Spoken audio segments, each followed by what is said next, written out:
Thanks for joining us for this Zero Waste video series segment. The Zero Waste video series is organized by Waste Free Advocates, formerly Recycling Advocates, an Oregon-based nonprofit organization dedicated to empowering and connecting Oregon communities to minimize overconsumption and waste.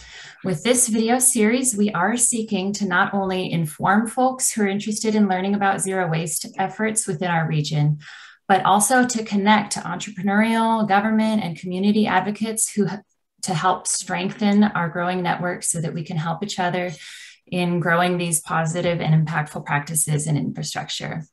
Please write in your questions and suggestions in the comments where we're going to be continuing the conversation. I'm so excited today to be speaking with Emily Robb, who has been working on a huge undertaking to address the waste that we encounter in the food that we buy. Can you start us off, Emily, by telling us a little bit about your store and how it will help consumers to reduce and avoid waste? Sure. So I started NoPac after years of struggling to reduce the waste in our household. I have 3 kids, and all of the packaging coming in from snacks and milk and bread and everything. I found it incredibly difficult to get healthy organic foods that I wanted to feed my family without them coming, wrapped in plastic or in clamshell containers or with, copious amounts of stickers on them. And initially I just started talking to people and saying like, well, what would this look like? Would people be interested in this? Am I like a crazy person that is the only one in the world that really wants to do this? And the more I talked to people, the more folks said, I would totally shop there. I'm super into that. That's amazing. It would make it so easy. And so that was my goal in designing the store, is to make it really easy for folks to go get everything they need that they would find in a conventional grocery store and leave with nothing really designated to go to the landfill. And we know that that's, not always possible in every situation, but the goal is that we're not sending our customers home with things that they can't easily put in their curbside recycling bin, put in their compost bin, consume or reuse. So the store will have every major department you would find in a, regular grocery store. And we've managed to find and source almost everything that you would normally use on a day-to-day basis for your kitchen, for your home, for your bath. Even a lot of stuff for kids, and without plastic, which is, incredible. And also the thing that most people were most dubious about, most questioning, how are you going to do that? How are you going to get all this stuff in one place? And they do exist. But conventional grocery stores aren't carrying them at the rate that would make it easy for those of us who want to adopt it. And even those of us who maybe don't even realize it's an issue. There are a lot of folks who I talk to who they hear about what I'm doing and they go, oh my gosh, I never even thought of that. I would shop there because I wouldn't have to think about it. And so all of our products will basically come in bulk by weight, by volume. We would have in-store packaging for everything because of current Oregon regulations, which makes it easy for folks to just grab something off the shelf, fill it themselves, or grab one of the pre-filled jars or bags.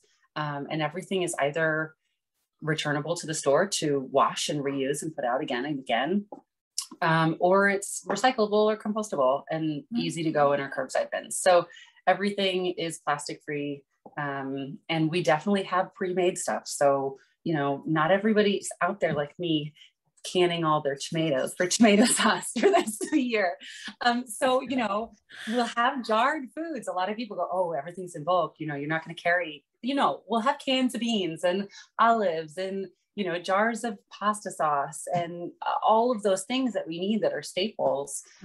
They'll just be packaged a little bit differently.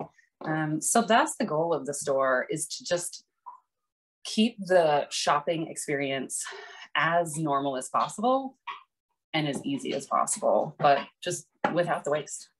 Yeah. I will be shopping there. Like this has been my life for the last few years. I'm a mom of young kids as well. And it's like every single grocery list is that troubleshooting of like, well, some of these things I could do zero waste if I go to this place, but not that place. And like, there's just a huge like mental load of an inventory of where to get the stuff. And it does take a lot of work to reduce our waste.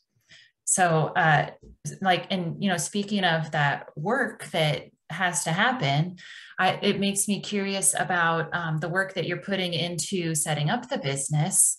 Like what kinds of challenges have you run into? You kind of mentioned the food safety aspect, which I think is one of the big things about the packaging, because like for me, a consumer trying to avoid all the packaging, that's great. But for food safety, one of the roles that the packaging plays is keeping the food safe from contamination. So what kind of challenge have you encountered in that specifically? So there's a couple of things there. One of the things is that current Oregon regulations for food safety are that customers cannot bring in their own packages to stores to fill and reuse. And that's for a couple reasons. And this comes straight from the Oregon Department of Ag, the ODA, who makes these regulations, which are in fact laws. It's so that if someone were to get sick, they could trace the source back. Mm-hmm. So if you brought in a used yogurt container and filled it with pretzels, but then you went home and you ate them and you got sick, there's no way to trace back whether that container was contaminated, whether the food was contaminated, and it becomes really difficult down the line. And then there's another issue is that if you're reusing branded packaging, those companies then potentially become liable for misuse or reuse. So it makes it really complex and complicated.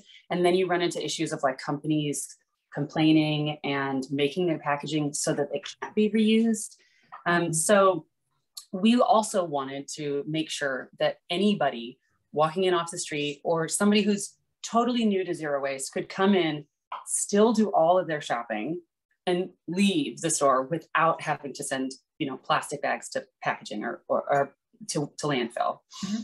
So it really worked hand in hand for us to be able to do that. And our plan is to have a washing facility on site. And then we're also planning to have a composting program that allows folks to put things that they wouldn't normally be able to put into their Portland City Metro bins.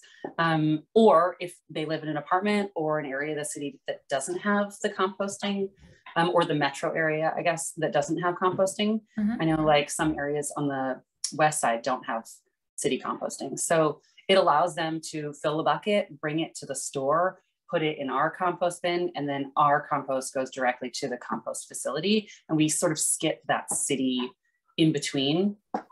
And it allows folks to get engaged in composting that way. So we've got these two kind of programs, I guess, set up that will allow folks to reuse and recycle and compost really easily.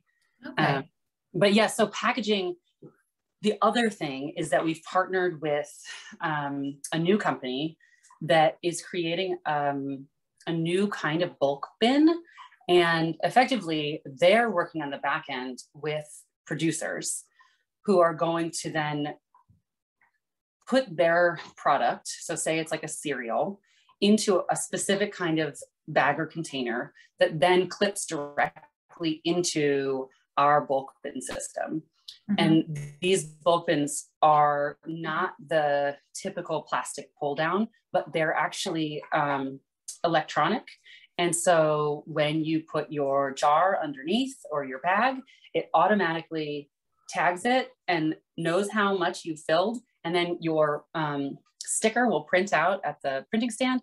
And so you don't have to write anything down. You don't have to take note of how much your jar weighs. There's no more tearing. It's all just a complete system. So it reduces the number of chances for contamination down the line from production. And also in the store, it allows us to just plug in to our bulk bins at the same way.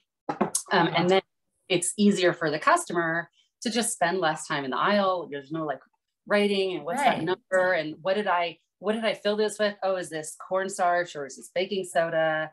You know, all of those things just get avoided. And so we're really excited about working with this company, and they're located in Santa Cruz, California. And so we're hoping that we'll be the first store to have full use of all of their equipment. Oh, nice. That's amazing. That's going to be big and new and huge. Like that'll really streamline the filling process, which really is more of a process than just grab the item, go with it, you know? So, and our goal is to also have some pre-filled items for like really popular things. You know, there's no reason why we can't pre-fill certain things. And you know, things like a 5-pound bag of flour is in a paper bag is perfectly recyclable, and that'll also be available, you know, those kind of. So. And you said that you would have a washing station and refill containers. That sounds really helpful as well. Yeah, so there'll be hand washing stations inside the store. But then, so what the system kind of looks like is you fill your container, you grab it off the shelf, you fill it, say you're getting ketchup, you fill your ketchup, you take it to this checkout, take it home, sits in your fridge for however long you use it for, a month, 6 weeks. I don't know. How long do people keep ketchup? Depending on how many kids you have, right? How many? I was like, don't ask me. You know? And then when you're done with it, you rinse it out in your sink and then bring it back to the store. And on your way into the store, you're going to return it. And then we're going to take it to our washing facility, completely wash it, sanitize it, put a lid on it, put it back on the shelf. Just like a restaurant or whatever. Restaurant would do to clear your plates. It's the same thing. And GoBox is doing this currently. They have a really nice brand new washing facility. So we're really excited about what they're doing. And there's a possibility that we might link up with them for things like our deli department, things like that. So there might be a lot of overlap there. Well, that's that collaboration that's happening, you know, like, and that's one of the big goals in our organization, doing this collaborative video series. And those are the teaming up things that we want to see people doing, our viewers who are watching these videos, like connecting and saying, here's something that I can include in what you're doing so that even more people can waste even less. Yes, that's the goal. So that would lead me to ask, what would you need help from our audience of enthusiastic zero waste advocates? Like these are the folks we're talking to who want to know, like, what else can I do besides reduce my own waste? Like, what can I do to make it happening more elsewhere? Yeah. So for us, we just finished a crowdfunding campaign, which was awesome. And we reached about 90% of our goal, which wasn't a huge goal, but it's still reaching 90% is amazing. And we had people donate or contribute really $500 all the way down to $5. And that kind of support shows investors and other businesses that this is something that people want. So the best thing that folks can do for us, follow us on social media, interact with us in the same way, sign up for our newsletter, and then ask for more zero waste options just in the store, you know, just start making it a thing to push for, because, you know, opening a full service grocery store is a big undertaking. And we're not talking about like a little corner market. We're not talking about a mom and pop, you know, tiny store. We're talking about a big one. It's like a village. Yeah. So, you know, the more we can get it out there that this is what we're trying to build, you know, if folks have a little extra cash on hand that they want to invest, we are taking small investors as loans. We're taking, you know, we're open to large investors. angel investors, anybody who really wants to get involved, folks who want to advocate for us on social media, that's super helpful. But really just being there and, you know, supporting this journey, because it's really hard being a business founder, and it takes time, and also just understanding that it takes time. I think the number one email that I get from folks is, you know, when are you opening and where are you going to be? And understanding that it's going to take us about $3 million to get open. You know, this is not like can't just go out and take a small business loan for this. So, you know, it's patience too, and understanding that this is a huge change for the grocery industry to be doing this at all. You know, the big stores, the big chains, they're not interested.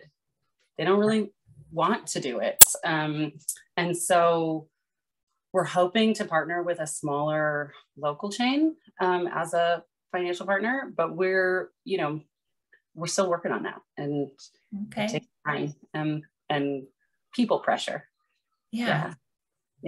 Well, and that's really good to know that, like, we keep hearing over and over again, like, oh, vote with your dollars. But when your store's not open yet, like, we can't be making that vote yet. And so it's kind of like, it's good to get those suggestions and guidance on, like, where to focus all this energy that we have on making progress. So can you you mentioned to follow you guys on Instagram. Can you give us a little bit of the contact info, please, for how folks can get in touch? Absolutely. If you want to get a hold of us directly, it's just info@nopac0waste.com. And our website is NoPac, NOPAC, which stands for Northwest Pacific. So NoPac Zero Waste, spelled ZERO.com.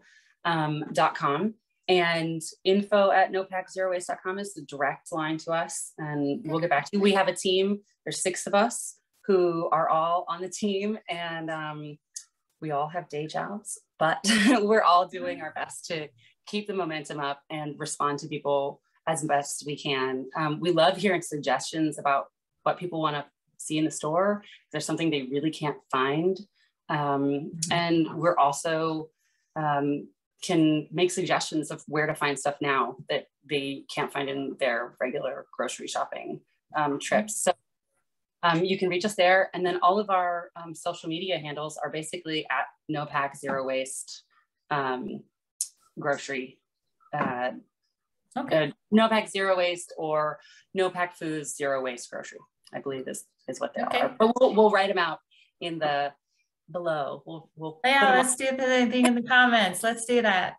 Emily, thank you so much. You're a very busy woman. I will let you get back to what you're working on. But I just wanted to thank you for joining us, and also to thank our viewers for joining us. Thanks for tuning in. And until the next one, thank you, Emily. Thanks for having me. Yeah. Please join the conversation, which will continue in the comments section. So please don't be shy, whether you have 1 question or 10, whether you represent a business or government or community, we all have ideas and connections to offer. This low waste and low consumption lifestyle is for everybody. Working together and doing our part will have lasting positive impacts on our planet and livability. You can help waste-free advocates in whatever way you like, from financial support to joining our board of volunteers. Visit wastefreeadvocates.org for links, and please follow, like, share, and subscribe to Waste Free Advocates to receive notifications of our events and future episodes of the Zero Waste video series that you won't want to miss. We hope to inspire you to inspire others through your positive influence, and remember that when you share what you know and who you know, you multiply the good that you do. So thank you for tuning in, and keep being an advocate for change in your local community.